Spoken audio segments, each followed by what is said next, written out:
We got time for questions. So I've unloaded an awful lot of information on you all at one time. And I know most of you are kind of, you know, feeling a little dizzy with it all. But now's the time, you know, ask your questions.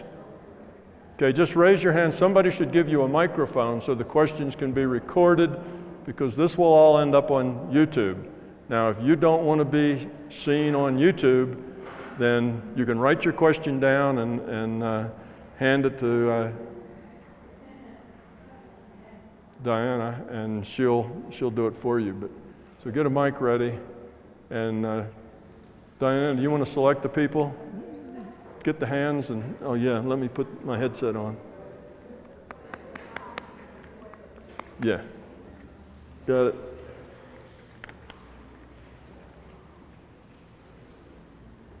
Okay, so you can answer. You can do your questions in Spanish, and I will get them here.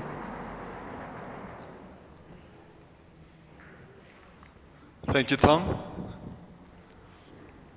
I would like to ask you, if there was no entropy, wouldn't that equal zero entropy achieved, and therefore no more evolution desirable? And if I wouldn't want to evolve and died, I would be at that level of zero entropy because no entropy would be perceived, right?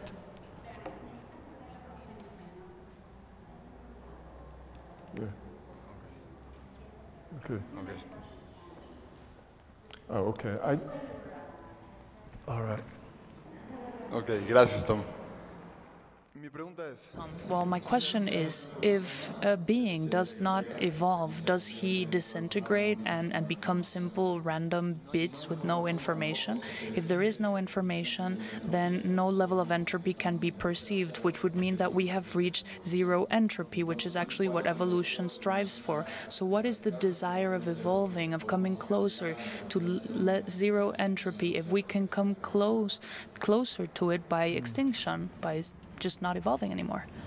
You have a confusion here, and that is that if you dissolve, if you disintegrate, you get higher entropy. So the more random you get, the higher your entropy is. It doesn't take you to zero. Okay, it raises you up. So that's the, that's kind of the flaw. Zero is a very high entropy state. It is the highest. So if you have a system of particles, and so they're just random, that's the highest entropy that your system can have. It can't get any higher than that. Total randomness, no information, no structure, nothing, just randomness. That's the bottom, if you like, the bottom of the pile. I know it's a little confusing because the bottom we think is the low numbers and the high, we think of high numbers, but this works the opposite way. So that's your bottom level is no awareness, no information, no thought. Now as you gain, as you grow, you're trying to lower your entropy from that state. It gets lower and lower and lower. So you'd like to go to zero, but just like approaching absolute zero, we're never really going to get to zero entropy because it's not a done deal. We're not a closed system. It's an open system. So the open system constantly has new material, new individuated units of consciousness, if you will. It's continuing to evolve and change itself. So it's a system that has new stuff coming in the end, and as a whole, we're lowering our entropy, and that's good. But it's not like we'll get to some point and one day, a red light will flash and we'll be done. Evolution's never done. Evolution is an open-ended, ongoing process. So your confusion was thinking that this self-destructing would get you to zero. It doesn't. It gets you to maximum entropy. So that's why the system is trying to evolve. It has to evolve to keep from dissolving into nothingness, to maximum entropy, no information. So it's a matter of survival, if you will. This larger consciousness system just wants to survive, just wants to keep on going, keep on evolving, growing. And with big complex systems, staying the same isn't a long-term good strategy. You can't just stay the same. Eventually, something will tip you a little bit more this way, and then it'll start to slide downhill. You have to constantly be growing to overcome that tendency. things left alone, things that aren't constantly tended to, dissipate. Now, in this physical reality, that's a law, second law of thermodynamics. Everything with time dissipates. With consciousness, you can build. Well, we can here. We have crystals and things that grow. We grow, so we buck that trend of entropy too. But in consciousness, you want to constantly be growing. If you say, well, I'm tired of growing, let me just stay pat. I'll just stay here. And you no longer take the effort to become more, to grow, eventually you'll start to decay. You see, you can't just become static.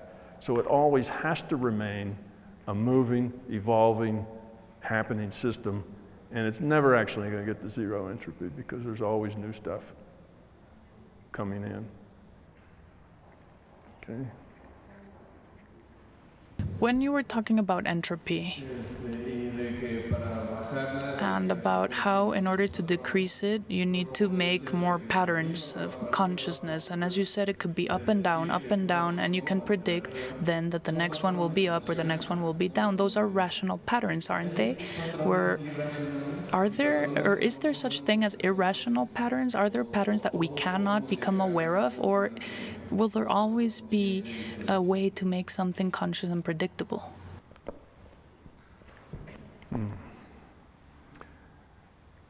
When we talk about what's rational and what's not rational, you're really talking about your awareness, what you're aware of and what you're unaware of. There are things happening beneath your level of awareness. So there may be patterns that are not rational in the sense that they don't make sense to us. We don't have anything rational for them. That doesn't mean that they are irrational in a bigger picture. So it depends on your perspective. From a local perspective, we may find these patterns to be irrational, and that's fine. But they may have a rationality that's at a higher level of understanding. So things that are non-rational to us may be rational from the viewpoint of the larger consciousness system. But everything is rational from some perspective. We don't have things that, well, we do have things that just happen that are rational, but they don't progress. They don't evolve. They die out. They're like spurious signals that dampen out. That's the way evolution does. So yeah, there are rational things perhaps, unexpected things, but they don't form up and make something that's real or fundamental. They go away. They're transitory, I guess is what I'm saying. I'm not sure I've answered your question. If I haven't, give it another try.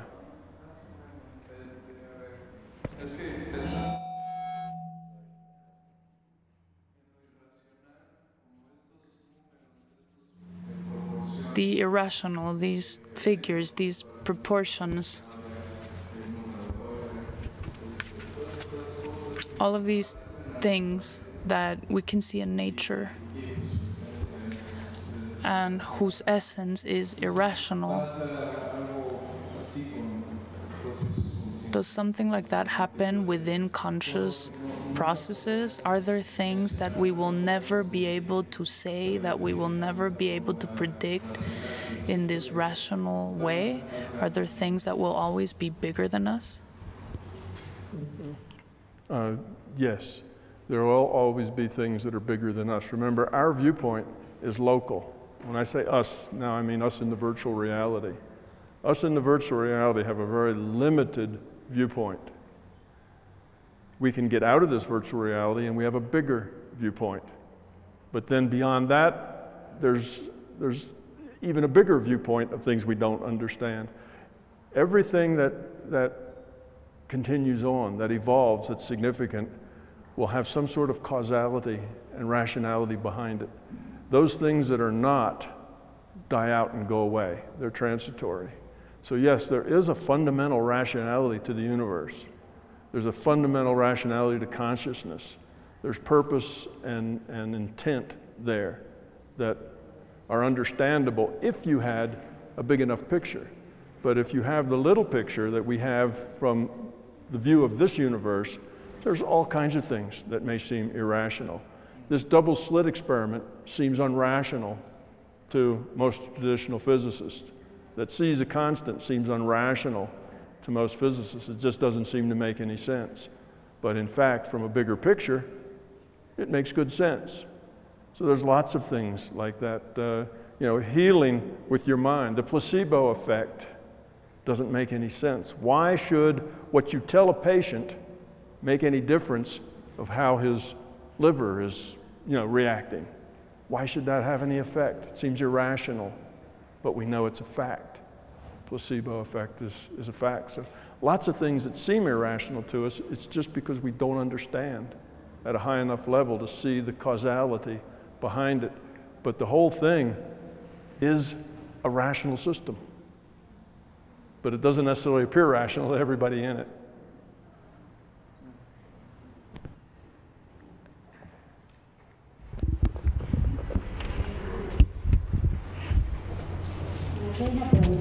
Here we have a question from Carlos. Carlos, you might raise your hand. How do you reconcile the uncertainty of nature, reality, and quantum physics with the everyday demands in terms of certainty in our personal relations and business relationships?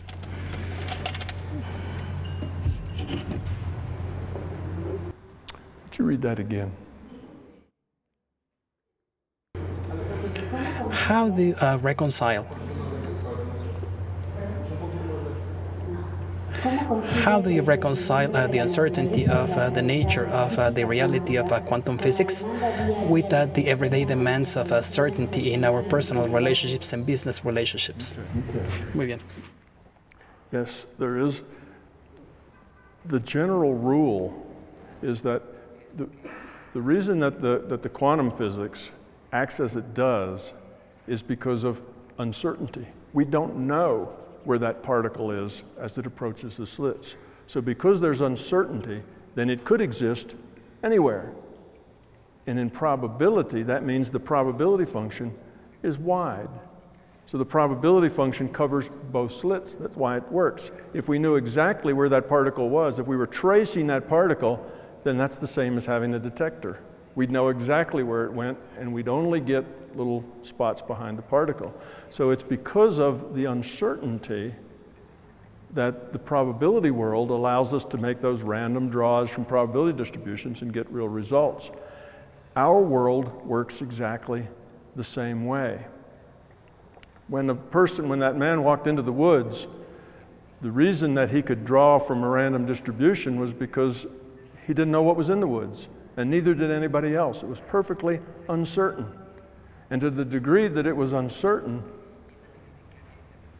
it was part of the probability, and therefore when you took the random draw of all those things that it could have been, you get a specific result. It's the uncertainty that makes this happen. And in our life, it's the same way. When you heal someone with your mind, if that person has been to 5 different doctors, they've all seen the tumor, they all have taken biopsies, they all say this is a deadly tumor and you won't live for more than 3 months, because hundreds of thousands of people have had this tumor and they never lived for more than 3 months. So that's been done. At that point, there's very little uncertainty about the outcome, you see. But before any of those doctors saw that person, before they ever went to those physicians, before they had those biopsies, there was a lot of uncertainty. Maybe it was benign. Maybe it was just ganglion cyst growing under the skin. Who knows? At that point, your probability of healing that with your intent is much greater because you have uncertainty. So where there is uncertainty, then you can change things because you're not creating a discontinuity here in our reality. You're not creating a problem. You don't need a miracle. You're just going to change the probable future, you see. So in that case, there's a big difference in that one, it's not that either one can't be healed. Sometimes that one that there was very little certainty, if you bring enough power to bear, you can heal that one too. And then we have these remission. Never happened before, but it happened this time. That can happen. It's not that it can't be done. I'm just saying it's more difficult. It takes a lot more energy now to overcome all of that intent that is feeding that future of a deadly result. You got a bunch of doctors, you got all your relatives, you got everybody else who's heard about it being a deadly result. That's a lot of intent now feeding that outcome. So it takes a lot to overcome that. Whereas before, it doesn't take so much to overcome that. So it does make a big difference. How you can modify future probability has a great deal to do with uncertainty. The tools we use in order to, the people have all sorts of tools that they use. I talked in passing about the tea leaves in the bottom of the cup, or the tarot cards, or in more indigenous populations, you throw the chicken bones and they tell a story, or you draw rods from the I Ching. All of those things work because of the uncertainty. When you drop all those rods, there's a lot of uncertainty how they'll fall out. Within that uncertainty, how they fall out can be manipulated, you see, by the larger consciousness system. When you shuffle that deck, there's a lot of uncertainty, and how those cards play out can be manipulated by the larger consciousness system as a communication device. Can say things. How those tea leaves happen to land in the bottom of a cup, there's so much uncertainty. All those things have learned to be useful tools, not because there's that many fools who, believe in them and are then hucksters. It's because they work. The reason they work is because of the uncertainty in them allows the system to communicate with you, to give you information from the databases, and you use that uncertainty as a tool to make that connection, you see? So the uncertainty in our daily life and in business, it's the same thing. There's lots of uncertainty in business. Business turns on making good guesses about what's going to happen in the future and where trends are going and what suppliers are going to be available and which ones, and you have all this stuff in business to deal with uncertainty. There's your intent that would like it to come out this way, and there's somebody else's intent, your competitor maybe, who would like to come out a different way, and you have all these intents that are all in there manipulating the result, if you will. They're not really manipulating, they're just nudging it. They're nudging it a little bit this way, nudging it a little bit that way. If you have a focused intent, if you can quiet the noise, then your intent carries a lot more power than a unfocused intent. It's a lot of difference. So that's one of the ways that we make our own reality. Through our intent, we create things. There are some people that just seem to be so lucky. Whatever they do, whatever business they start, whatever they do, it just falls right out in front of them. If they were hungry, a ham sandwich would fall out of the sky and land in their hand. It's this sort of thing. They have lives like that. The reason is because they think very positively and they have very positive intents, and they help bias the probabilities to turn out the way they like. And we have the opposite people who are always negative. Everything always happens to me, life sucks, and we have these kinds of complainers, and guess what? It does. Things happen to them. Life is unpleasant. It seems to just be an unending series of difficulties. They create that as well. So see, we create a lot of the reality. Now we still have to interact, and we're co-creators with everyone else. So if we're trying to raise this probability and there's other people trying to lower that probability, well then it's just however that game plays out. So it makes a lot of difference if you have a strong intent. But now that gets us to things, what do they call that? The big secret, right? And using your intent to, they say, program the universe. You're not programming a universe. The universe doesn't deliver things. It's consciousness. You're changing the probable future. If you use that to, for fear-based reasons, if you use that for ego and fear, now you're asking the system to work against itself. You're here to grow up, to get rid of that fear, to become love, So if you now start using your intent so that you change the probable future so that you get stuff, and it's all about you, which means it's ego, it's fear, I want, it's not about other. Now you're asking the system to work against itself, and you will not succeed for long. You may actually get what you ask for because the system works that way, but you also will probably get a lesson with it that will hurt. So I don't advise people to just try to use that intent to make their life perfect.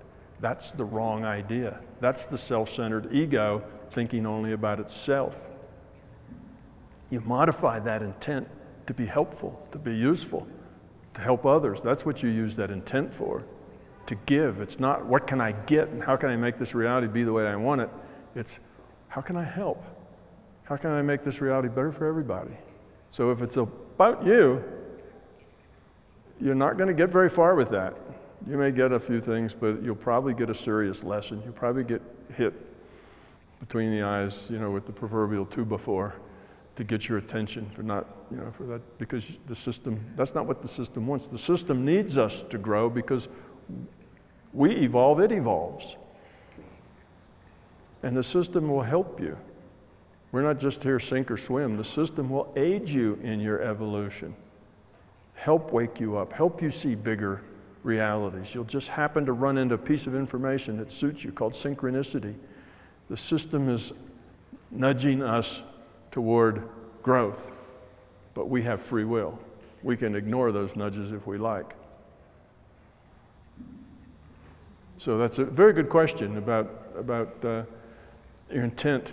It makes all the difference in the world what your intent is. That's why I say it doesn't really matter that much what's up here in the intellect.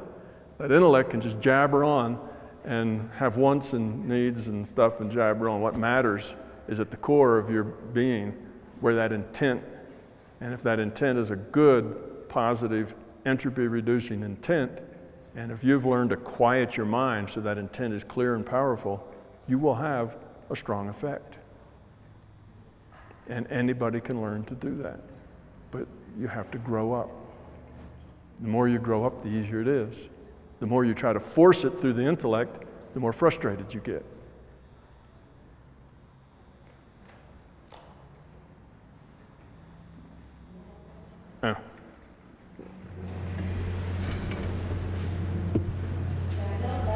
Carlota has a question. Can you hear me? Carlota has two questions, actually. You want to raise your hand so Tom can see who you are? No? You don't want to do it? But she's Carlota. Everything is a probability, and it becomes a reality when it is consistent. It becomes a reality when you require the information from the larger conscious system. So reality is created for you as a data stream. That's what defines your reality. And when you require information, then you will get the information you require. So when you walk into the woods and open your eyes, you're putting in a request for information. What am I seeing? What's here? And when you put in that request, you will get information. Now, if it's unique, you're the first one ever to be there, then it's a random draw from all the possibilities. But if you're not the first one to be there, let's say there's squirrels living in that tree. Okay, that's another consciousness. Now, your consciousness and their consciousness is a multiplayer game. Have to all be consistent, you see? So if they've been living in that dead tree for the last 2 or 3 years and there's a family of squirrels in there, you walk in there, the probability of you seeing a dead tree is very high now. It's not just a random draw because there's other consciousness around that is aware of that dead tree. So you're going to see that same dead tree because the squirrels have already mapped that out as being in this reality. So all consciousness contributes. So when you walk out of the door of this building, you're not going to be on a beach because that would be inconsistent. And you can't be inconsistent with the squirrels either. So all the consciousness have to play this game together. And even our video games are like that. And you're a World of Warcraft character, your storyline goes along with all the storylines of the people that are with you and of all the people who are on the set. You can't just run off in your own reality. You're in that reality and you all share it. So it's a, you know, we all interact. So you don't just, you know, you create it in the sense that you interpret it, but you create it in the sense that you know, what you get is based on probability. Because of those squirrels, the probability of a dead tree now is higher. So your random draw is almost certainly going to get that dead tree because that's already mapped out. But now whether there's an elm or an oak growing over here, the squirrels don't know the difference between an elm and an oak, perhaps. They're just trees to them. If that's the case, that comes out of a random draw. Might be elms, might be oaks, just a probability draw. You see, that doesn't disturb the squirrels any, they just need trees. They don't necessarily care which. So that's how that works. So if other consciousness are there, once you measure that particle as a particle at that slit, it's just a particle. But if you measure that particle and then erase that measurement, nobody's looked at it, nobody knows. You've measured it, but you don't know what the answer is. And then you throw that out, it's back at probability now. That information is no longer in this world. No longer in this reality frame, and it has to be consistent. See, we can't have things being here and not being here at the same time. That creates a problem in this reality. So it's either here or it isn't. And once somebody defines it as here, then everybody will see it as here too, unless all that information is gone. So let's say there's some historical thing. Let's say there was 50 people, and they all defined something as being here, and for them it was all here, but all 50 of those people go away. They all die and go away. They don't leave anything behind, no records, no anything. And you walk into that area, what will you see? Will it be exactly the same thing they saw? Not necessarily.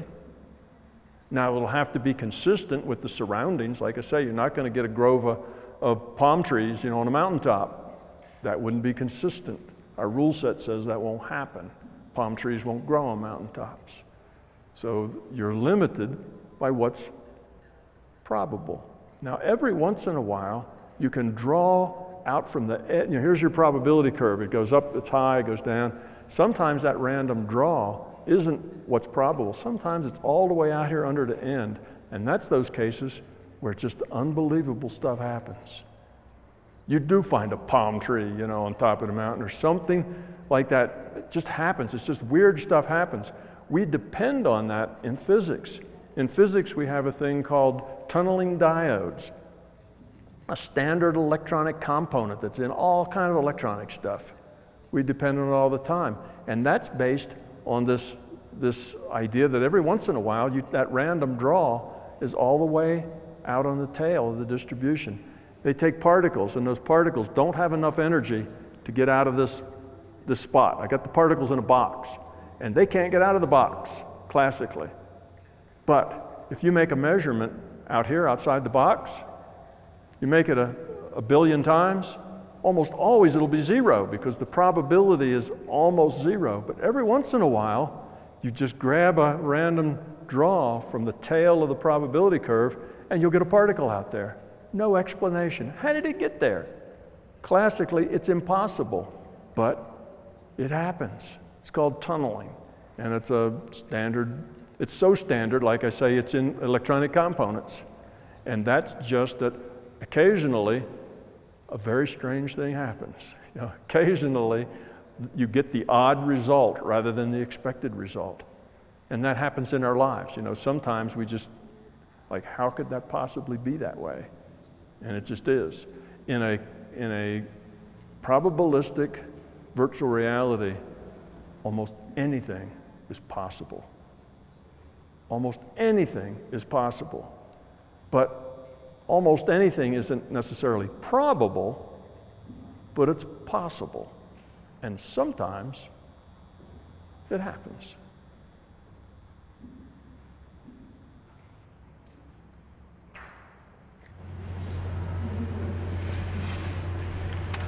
The simulation of a virtual reality creates limitations in this reality, and awareness must respect those rules.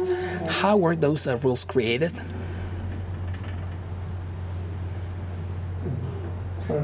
¿Lo puedes leer de nuevo? A simulation of reality, of virtual reality, creates limitations within this reality, and awareness must respect those rules. How were these rules created? Okay, how were the rules created? The simulation is a product of its rule set. Okay, we have this simulation is the way it is because of the rule set. Just like World of Warcraft is its way because of its rule set, and The Sims is the way it is because it's got a different rule set. Okay, so the rule set started at the beginning. Remember I said you have some initial conditions and then you have some rules. The rules, well, that's our physics, that's our science. Those are the rules. That's how energy can exchange between things and whatever. You know, gravity, all those things that we have, they're just the rules, the rule set. And then you let it evolve. So now we have this virtual reality that's evolved according to the rule set. And it is the way it is because this is the way it evolved. It's a rule set.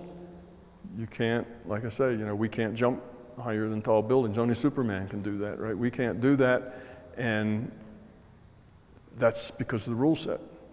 So the rule set's just it's just the rules that define the reality. That's what creates the constraints, and they come from the fact that they initially were the rules that created the whole reality. So everything here abides by the rule set, because if it doesn't, it wouldn't be here. And maybe it's sounding like a circular argument, but the rule sets are given. When the system was creating a virtual reality, it needed to define the rules of how that virtual reality would work. So those rules were picked. Now, how did we end up just with these rules? That's a pretty good question. If you follow current science, they will tell you that this universe has some fundamental constants in it. And they will tell you that if those constants were even a little bit different, the whole universe wouldn't be stable. It would just fall apart.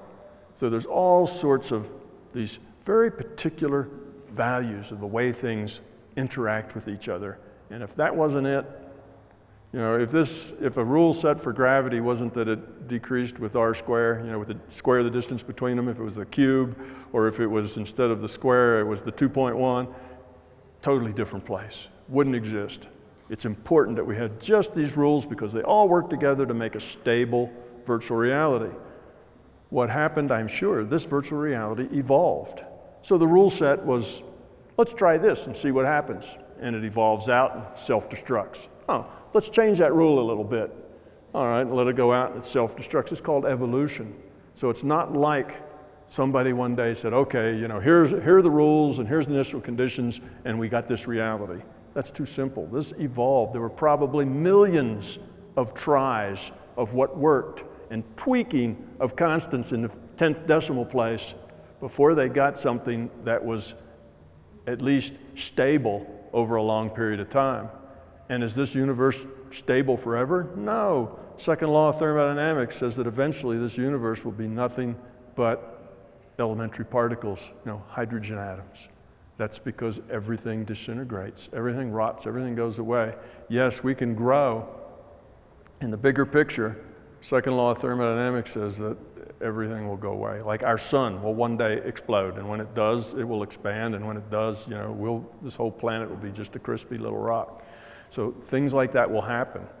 The energy runs down because now you have coherence in all the energy that's in that sun, but that energy is being tossed off just out into space, right? So entropy is increasing. That's the second law of thermodynamics. In our physical universe, the entropy in natural processes is always increasing.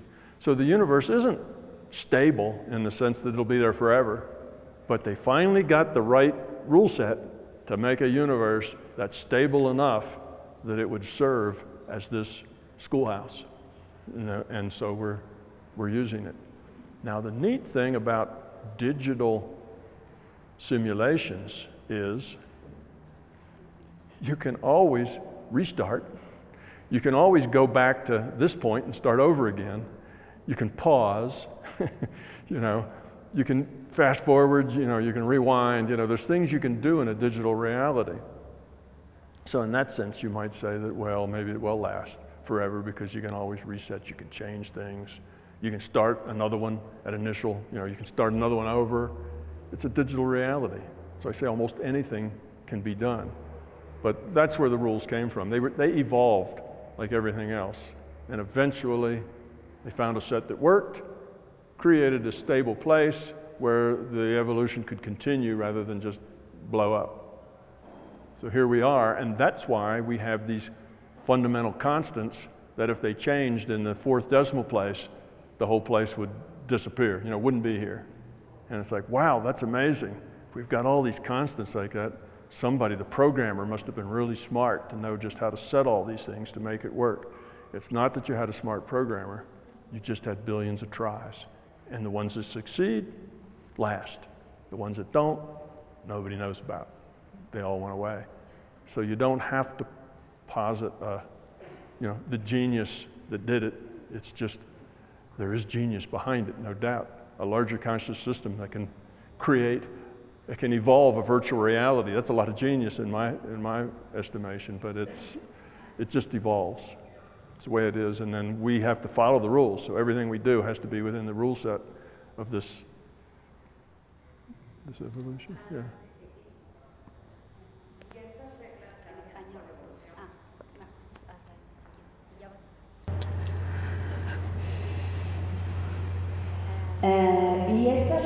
And these rules change together with evolution?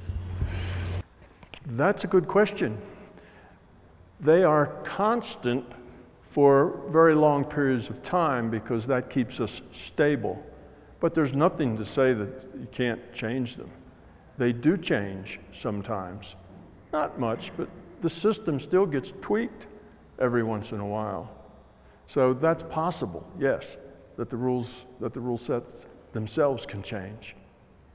It depends on the needs of the schoolhouse. I don't know that you'd change any big cosmic rules, because that's kind of the stability of the universe, but you might change rules more of a local sense. You might say, for instance, change the speed of light. How would you do that? Well, you've got a simulation. Why did you make the delta t the size that it is? Because it gave you the resolution you wanted in the simulation. Well, let's say that we evolved to the point that we need more resolution. Well, one might expect that delta t has to get a little smaller so we get more resolution, so that delta space gets a little smaller, because now we're measuring down into tiny little details that we didn't measure before. We may have to make some adjustments. And in fact, the speed of light has changed time to time. And it changed, it had a little, things like that do change little bits. And if you want to change the delta t or change the size of the pixel, if you will, our little unit of volume, then you have to make a few other adjustments and you try to be subtle with it. But rules can be changed and rules can be bent. Rules can be broken. We talk about uncertainty in that last question. You can break the rules. You can get around the rule set, but you can't do it in a public way. You have to maintain a certain amount of uncertainty, you see, because we don't want to be inconsistent. So if you suddenly are walking down the street and you're standing in a crowd and you jump 20 feet in the air and land back on your feet and say, oh, that was good, that felt good, and then walk on, you're creating an inconsistency. You're doing the impossible, you see. Now, if the camera crews were there to get it and everything, this was going to be registered and all the world could see this and play this, it wouldn't happen. You wouldn't be able to do that because you can't create this inconsistency. You shouldn't create the inconsistency.